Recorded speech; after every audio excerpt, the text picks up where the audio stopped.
പെരിയ ഇരട്ടക്കൊലക്കേസിൽ അന്വേഷണം നടത്തുന്നതിനുള്ള സൗകര്യത്തിനായി സിബിഐക്ക് സർക്കാർ കാസർഗോട്ട് ക്യാമ്പ് അനുവദിച്ചു. PWD റെസ്റ്റ് ഹൌസിൽ ക്യാമ്പ് അനുവദിച്ചുകൊണ്ടാണ് സർക്കാർ ഉത്തരവിറക്കിയത്. അടുത്ത ആഴ്ച ക്യാമ്പ് ഔദ്യോഗികമായി കൈമാറും. This news brought to you by കേരളത്തിലെ ഏറ്റവും വലിയ ടൈൽസ് ആൻഡ് സാനിറ്ററി വെയർ വിൽപ്പനക്കാരായ ABC group, ABC sales corporation, BC road, Kasaragod. Youth Congress പ്രവർത്തകരായ പെരിയ കല്യോട്ടെ കൃപേഷിനെയും ശരത്ലാലിനെയും കൊലപ്പെടുത്തിയ കേസിൽ CBI അന്വേഷണം ആരംഭിച്ചിരുന്നുവെങ്കിലും ക്യാമ്പ് ഓഫീസ് ഇല്ലാതിരുന്നത് അന്വേഷണത്തിന് അസൗകര്യം സൃഷ്ടിച്ചിരുന്നു.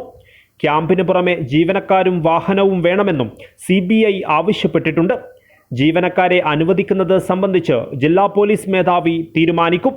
അടുത്തയാഴ്ച അലോട്ട്മെന്റ് ഉണ്ടാകും. പോലീസിൽ നിന്നാണ് CBIക്ക് സഹായത്തിനായി ജീവനക്കാരെ നൽകുന്നത്. CBI തിരുവനന്തപുരം യൂണിറ്റാണ് ഇരട്ടക്കൊലക്കേസിൽ അന്വേഷണം നടത്തുന്നത്. കാസർഗോട്ട് താമസിച്ച് അന്വേഷണം നടത്തുവാൻ ക്യാമ്പ് ഓഫീസ് അനുവദിക്കണമെന്നാവശ്യപ്പെട്ട് CBI മുൻപ് സർക്കാരിന് കത്തയച്ചിരുന്നു. എന്നാൽ ഈ കത്ത് പരിഗണിക്കുവാൻ ആദ്യം സർക്കാർ തയ്യാറായിരുന്നില്ല.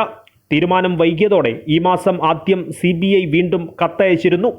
ഇതോടെയാണ് ക്യാമ്പ് ഓഫീസ് അനുവദിക്കുവാൻ സർക്കാർ തീരുമാനിച്ചത്. ഒരാഴ്ച മുൻപ് CBI സംഘം കാസർഗോട്ടെത്തി പെരിയ ഇരട്ടക്കൊലപാതകത്തിന്റെ പുനരാവിഷ്കാരം നടത്തി അന്വേഷണത്തിന് തുടക്കമിട്ട ശേഷം തിരുവനന്തപുരത്തേക്ക് തിരിച്ചുപോയിരുന്നു. SP നന്ദകുമാരൻ നായർ, DYSP അനന്തകൃഷ്ണൻ എന്നിവരടക്കമുള്ള ഉദ്യോഗസ്ഥരുടെ നേതൃത്വത്തിലാണ് CBI അന്വേഷണം നടത്തുന്നത്. ക്യാമ്പ് ഓഫീസ് ലഭിക്കുന്നതോടെ CBI അന്വേഷണം കൂടുതൽ ഊർജിതമാകും. News desk KCN.